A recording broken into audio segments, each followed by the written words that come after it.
나는 한적한 시골 마을에서 어린 시절을 보냈다. 도심에서는 경험할 수 없는 자연의 아름다움이 가득한 곳이었지만 그만큼 미스터리한 이야기들도 많았다. 그중 하나는 마을 외곽에 있는 오래된 폐가에 얽힌 것인데 친구들은 그곳을 저주받은 집이라고 불렀다. 어느 여름밤 나는 2명의 친구들과 함께 연기를 시험해보기로 했다. 모두가 잠든 시간 우리는 손전등 하나에 의지한 채 폐가로 향했다. 그 집은 이미 오래전에 버려진 상태였고 벽은 세월의 흔적으로 가득했다. 문은 삐걱거리며 열렸고 안에는 차가운 공기와 석탄 냄새가 코를 찔렀다. 집 안은 흙먼지가 가득했다. 가장 먼저 눈에 띈 것은 거실이었다. 거실 중앙에는 낡고 찢어진 소파가 놓여 있었고 그 위에는 오래된 인형 하나가 앉아 있었다. 인형의 옷은 낡았고 한쪽 눈은 사라진 상태였다. 기분이 좋지 않았다. 거실을 지나친 우리는 계단을 올라가 2층으로 향했다. 2층에 올라서니 유독 어느 방에서 이상한 소리가 나는 것을 들었다. 누군가 속삭이는 소리 같았지만 자세히 들여다보니 바람이 창문 사이로 들어오는 소리였다. 그때였다. 갑작스럽게 문이 닫히며 큰 소음이 났다.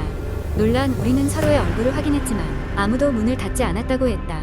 불안한 마음이 들기 시작했다. 문제의 방에 들어가니 벽에는 무언가를 긁어낸 듯한 자국이 있었다. 자국은 마치 사람의 손톱으로 긁어낸 것처럼 보였다. 섬뜩한 기운이 느껴졌다. 친구 한 명이 겁에 질려 나가자고 했지만 나는 뭔가에 홀린 듯 그 방 안쪽을 더 살펴보기로 했다. 그렇게 방 안쪽에서 작은 서랍장을 발견했다. 서랍장 위에는 다이어리 하나가 놓여 있었고 호기심에 그 다이어리를 펼쳐보았다. 다이어리에는 한 여성의 이름과 함께 메일의 기록이 남아 있었다. 처음에는 평범한 일상 이야기였지만 마지막 몇 페이지는 무언가 이상했다.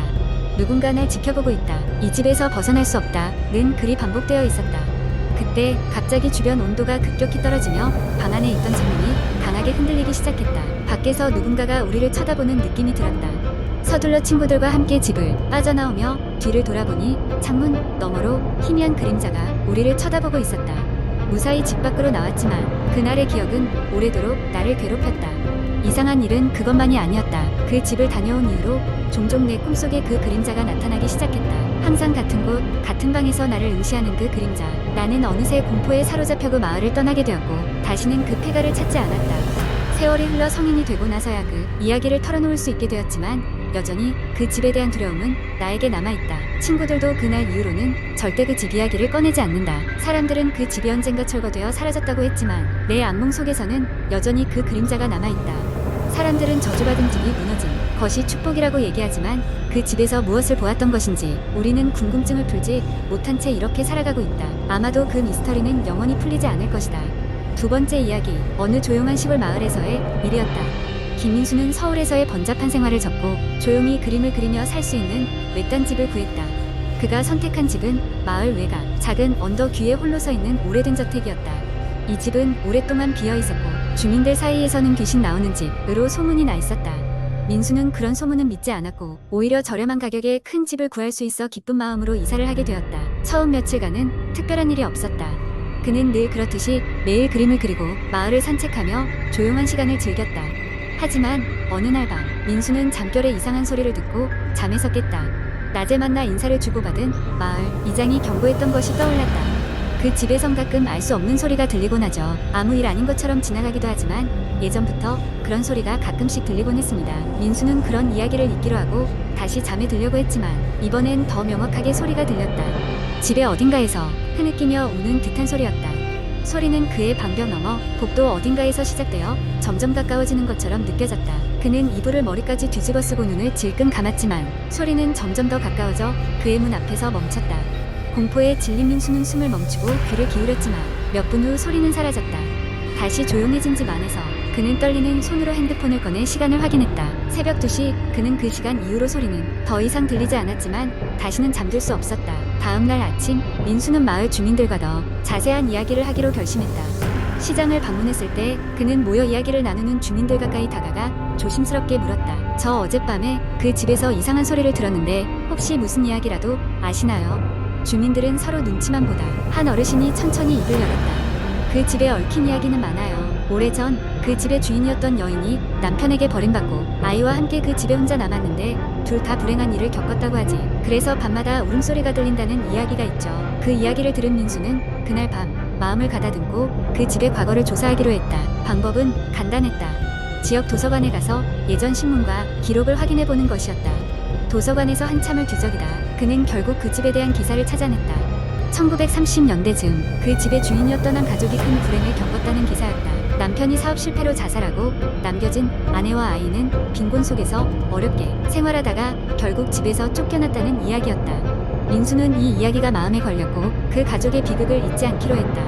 그리고 그날 밤 다시 그 이상한 소리가 들려올 때 그는 결심했다. 소리를 따라가 그 여인의 영혼을 달래주기로 한 것이다. 민수는 조용히 방문을 열고 소리가 나는 쪽으로 걸음을 옮겼다. 복도를 지나 계단을 내려가니 그 소리는 지하실 문 앞에서 멈춰 있었다. 그는 두려웠지만 이대로 도망치기엔 너무 멀리 왔다고 생각했다.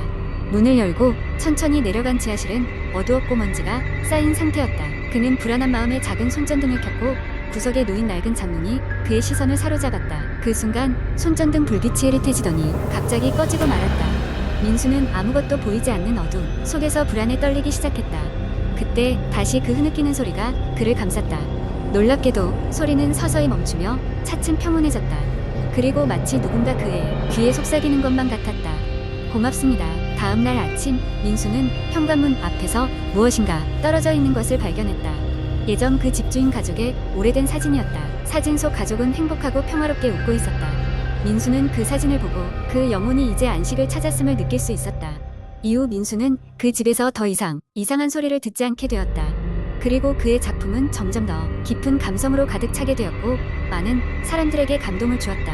그는 마을의 일원이 되어 조용한 마을 생활을 이어갔고 그의 이야기 또한 전설처럼 전해져 내려오게 되었다. 이렇게 신비롭고도 오싹한 경험은 민수의 인생에서 가장 특별한 순간으로 남았다. 그리고 그 집은 더 이상 귀신 나오는 집이 아닌 평온한 예술가의 손길로 다시 태어난 집으로 기억되었다. 세 번째 이야기, 어느 작은 시골 마을의 귀신의 숲이라 불리는 곳이 있었다.